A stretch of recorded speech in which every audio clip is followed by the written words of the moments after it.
విశాఖ ఉక్కు ఫ్యాక్టరీని మళ్లీ నెంబర్ 1 స్థానానికి తీసుకొస్తామని కేంద్ర మంత్రి కుమారస్వామి అన్నారు. 2-3 నెలల్లో కార్మికుల సమస్యలు పరిష్కరిస్తామన్నారు. ఈ ఏడాది ప్రొడక్షన్ పూర్తి స్థాయిలో ఉండాలని లక్ష్యంగా పెట్టుకున్నామన్నారు.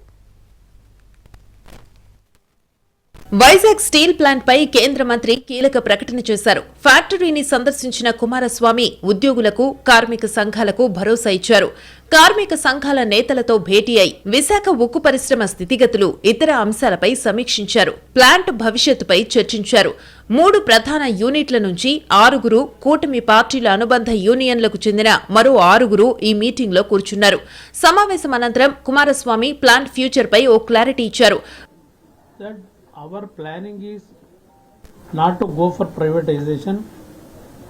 We wanted to revive the plant. Give some time actually. I have already decided mentally, I prepared to revive the plant, give some rebirth to the plant. I expressed it before you. Warangal, Miryalaguda, Tuni మీ ఆశీర్వాదంతో ఒకే రోజు 3 షోరూంలు ప్రారంభిస్తున్నాం. We worked from last 6 months. How to revive this plant.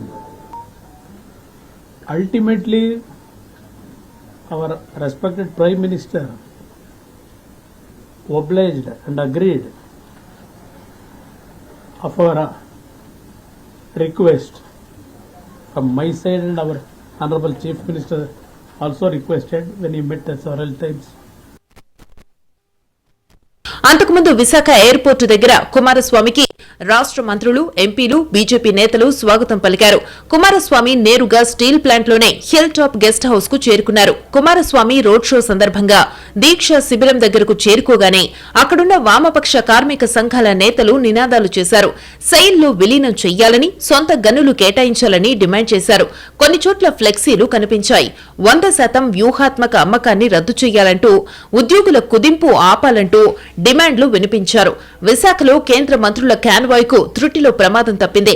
కేంద్ర మంత్రులు Kumaraswamy, Srinivasa Varma Visakha airport నుంచి steel plant కు వెళ్తుండగా షీలానగర్ వద్ద కాన్వాయ్లో 3 వాహనాలు ఒకదానితో ఒకటి ఢీకొన్నాయి.